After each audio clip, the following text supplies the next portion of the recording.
नमस्कार, मी शिवांगी शर्मा आणि आपण पाहत आहात तळोदा वृत्तांकन न्यूज। चला जाणून घेऊया आजच्या ताज्या बातम्या।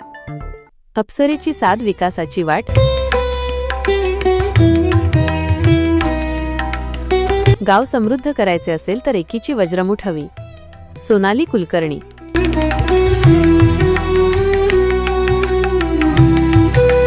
नमस्कार। स्पर्धा फक्त कागदावरची नसते, ती मनामनातून जिंकायची असते। गावाचा कायापालट करण्यासाठी केवळ सरपंच किंवा ग्रामसेवक पुरेसे नाहीत, तर प्रत्येक गावकऱ्याने जेव्हा स्वतःला विकासाचा दूत मानले तेव्हाच आपले गाव राज्याच्या आणि देशाच्या नकाशावर नंबर 1 होईल, असे जळजळीत आवाहन प्रसिद्ध सिने अभिनेत्री सोनाली कुलकर्णी यांनी केले। शहादा तालुक्यातील बामखेडा आणि जयनगर येथे मुख्यमंत्री समृद्ध पंचायत राज अभियानाच्या निमित्ताने आयोजित जनसंवाद कार्यक्रमात त्या बोलत होत्या। प्रधानमंत्री ग्राम सडक योजना, घरकुल योजना या योजनांमुळे खरंच गावाचं रूप पूर्णपणे बदललेलं दिसतंय। रस्ते सुशोभित होत आहेत, शाळा सुधारतेय, जल म्हणजे पाण्याची उत्तम सोय होत आहे आणि महत्त्वाचं म्हणजे मनरेगाच्या कामाचं ऑनलाईन पेमेंट डायरेक्ट खात्यात जमा होत आहे। पारदर्शकता, वेग आणि विश्वास हेच तर प्रगतीचं खरं रूप आहे। हे अभियान फक्त सरकारचं नाही तर शासनाच्या या अभियानाचा प्रसार करण्यासाठी आलेल्या सोनाली कुलकर्णी यांना पाहण्यासाठी आणि त्यांचे विचार ऐकण्यासाठी दोन्ही गावांमध्ये जनसागर उसळला होता। व्यासपीठावरून गावकऱ्यांशी थेट हितगुज साधताना सोनाली कुलकर्णी यांनी लोकसहभागाचे महत्त्व पटवून दिले। त्या म्हणाल्या, स्पर्धा जिंकल्यानंतर अनेकदा आपण सुस्तावतो, पण खऱ्या अर्थाने विकास ही सातत्याने चालणारी प्रक्रिया आहे। ही विकासाची संस्कृती आपण आपल्या पुढच्या पिढीला वारसा म्हणून दिली पाहिजे।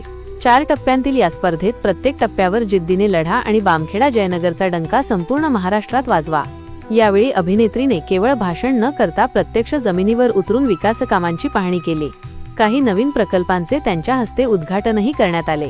बामखेडा येथील सरपंच मनोज चौधरी यांनी गाव कशा प्रकारे केंद्र आणि राज्य शासनाच्या योजना राबवून आदर्श गाव बनण्याच्या दिशेने वाटचाल करत आहे याचे सादरीकरण केले। माजी सरपंच लीना चौधरी यांनी गावाच्या आध्यात्मिक आणि सांस्कृतिक समृद्धीवर प्रकाश टाकला। जयनगर गावाचे उपसरपंच ईश्वर माळी यांनी गावात राबवण्यात येत असलेल्या नाविन्यपूर्ण लोकोपयोगी उपक्रमांची माहिती दिली, ज्याचे कौतुक सोनाली कुलकर्णी यांनी आवर्जून केले। या सोहळ्याला जिल्हा परिषदेचे उपमुख्य कार्यकारी अधिकारी उदयकुमार कुसूरकर, गटविकास अधिकारी महेश पोतदार यांनी प्रशासकीय मार्गदर्शक म्हणून उपस्थिती लावली। तसेच बामखेड्याचे सरपंच मनोज चौधरी, उपसरपंच नितीन चौधरी, पोलीस पाटील डॉक्टर योगेश चौधरी, ग्रामसेवक हिम्मतराव वंजारी आणि जयनगरच्या सरपंच मोगरा सोनवणे, ग्रामसेवक बीए पाटील यांच्यासह स्थानिक पदाधिकारी व कर्मचारी उपस्थित होते। विष्णू जोंधळे आणि श्री वाल्हे यांनी कार्यक्रमाचे प्रभावी सूत्रसंचालन केले। तळोदा वृत्तांकन न्यूज नेटवर्कसाठी मुख्य संपादक दीपक गोसावी, शहादा। आजसाठी इतकेच। अशाच ताज्या आणि महत्त्वाच्या बातम्या पाहण्यासाठी आमच्या चॅनलला सबस्क्राइब करा। धन्यवाद।